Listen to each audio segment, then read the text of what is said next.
چند نواسب کو دیکھا کہ وہ امام ابن کثیر کی تاریخ سے چند عبارتیں اٹھا کر اپنا منجن بیچ رہے ہیں۔ کجا نظر اس کے کہ یہ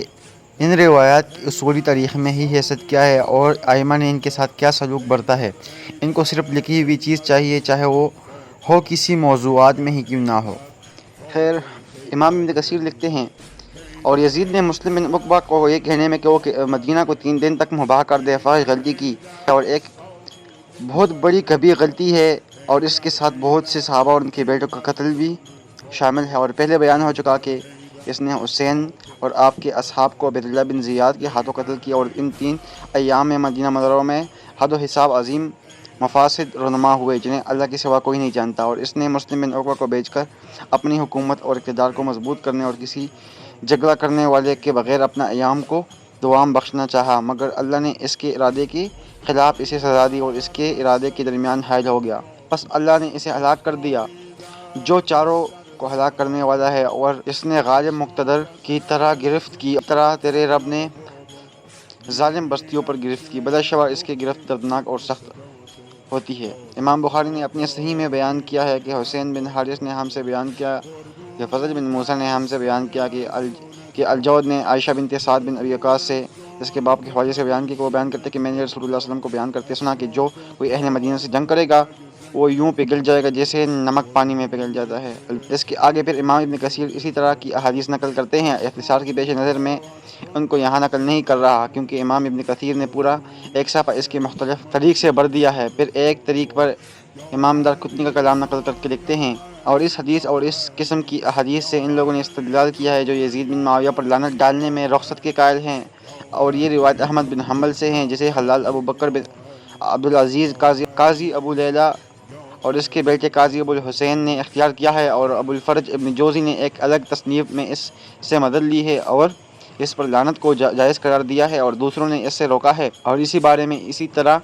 کتابیں تصنیف کی ہے تاکہ اس کی لعنت اس کے باپ یا کسی صحابی کی لعنت کا ذریعہ نہ بن جائے۔ کچھ آگے جا کر امام ابن کثیر لکھتے ہیں، اگر یزید بن معاویہ نے یہ شعر کہا ہے تو اس پر اللہ کی لعنت اور لعنت کرنے والوں کی لعنت ہو، اور اگر اس نے یہ شعر نہیں کہا تو اس شخص پر اللہ کی لعنت ہو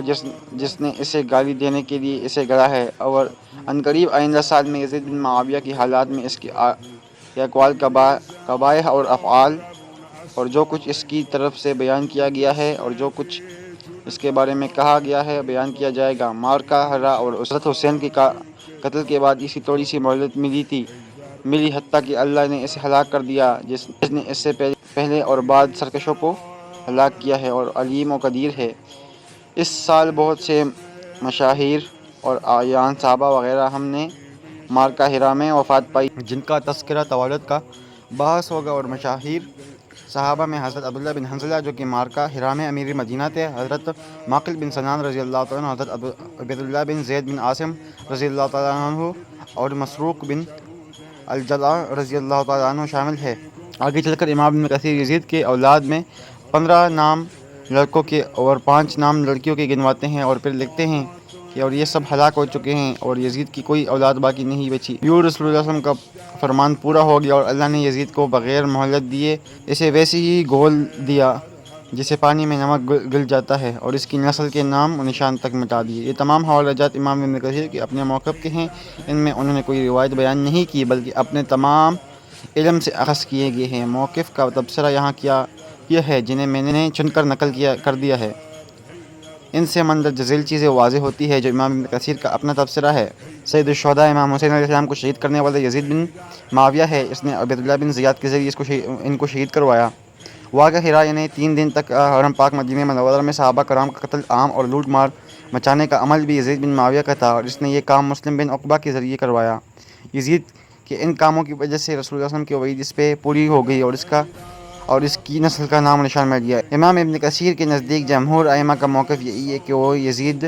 پہ لعنت کو جائز قرار دیتے ہیں، اور جن لوگوں نے لعنت سے روکا تو اس کی وجہ تھی کہ یزید پہ لعنت